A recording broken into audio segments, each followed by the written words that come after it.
नमस्कार, वैशालीज इझी रेसिपीमध्ये आपले स्वागत आहे। आज आपण डाळ दाण्याची आमटी करणार आहोत। डाळ घेतलेली आहे, हरभऱ्याची डाळ, तीळ, दाणे, लसूण, सुकं खोबरं आणि कच्चा बटाटा चिरून घेतलेला आहे।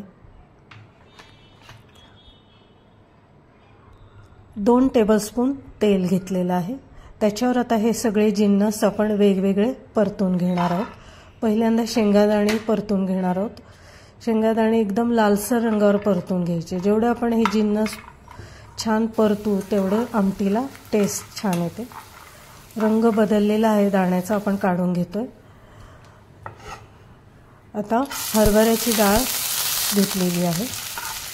इथे हरभऱ्याची डाळ मी 2 टेबलस्पून घेतलेली आहे आणि धुवून घेतलेली आहे, भिजवलेली वगैरे नाहीये। ही डाळ पण आता छान लालसर रंगावर परतून झालेली आहे, आपण ती पण काढून घेतोय।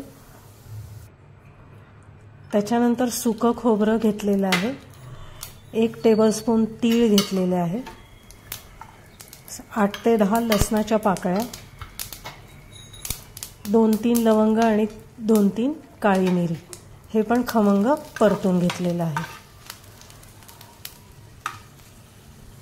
आता हे जे जिन्नस आहे परतलेलं ते सगळे गार झालेले आहे। आपण आता ते वाटून घेणार आहोत।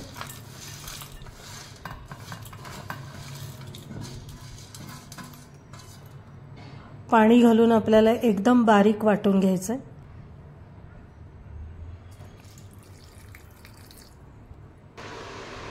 एकदम बारीक वाटून घेतलेलं आहे। आता 2 टेबलस्पून तेल मी परत घेतलेलं आहे। त्याच्यामध्ये आपण फोडणी करणार आहोत। जिरे, मोहरी, हिंग, तमालपत्र, कढीपत्ता। आता याच्यावर आपण बटाट्याच्या फोडी घालणार आहोत आणि त्या पण अगदी 2 ते 3 सेकंद परतून घेणार आहोत।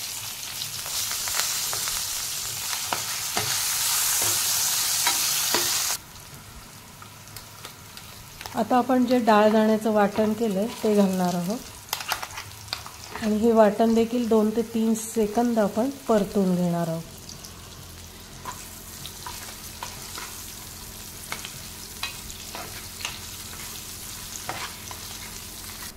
आता याच्यामध्ये पाणी घालतेय मी।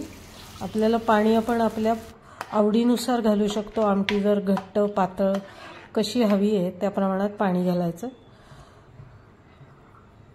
हळद घातली आहे अर्धा चमचा, 1 चमचा तिखट घातलेला आहे,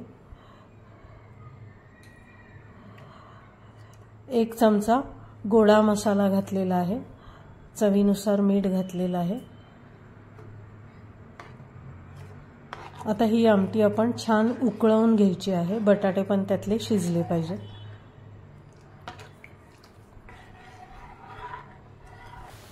आमटी आता उकळलेली आहे। कोथिंबीर घालणार आहे आता मी थोडीशी। आता समजा ही आमटी घट्ट वाटली तर याच्यात आपण गरम पाणी घालून ती थोडीशी पातळ करू शकतो। डाळ दाण्याची आमटी तयार झालेली आहे। आजचा व्हिडिओ तुम्हाला आवडला असेल तर कमेंट्स नक्की द्या, लाईक, शेअर आणि सबस्क्राईब पण जरूर करा। आपण पुन्हा भेटूया माझ्या पुढच्या व्हिडिओमध्ये नवीन रेसिपीसह।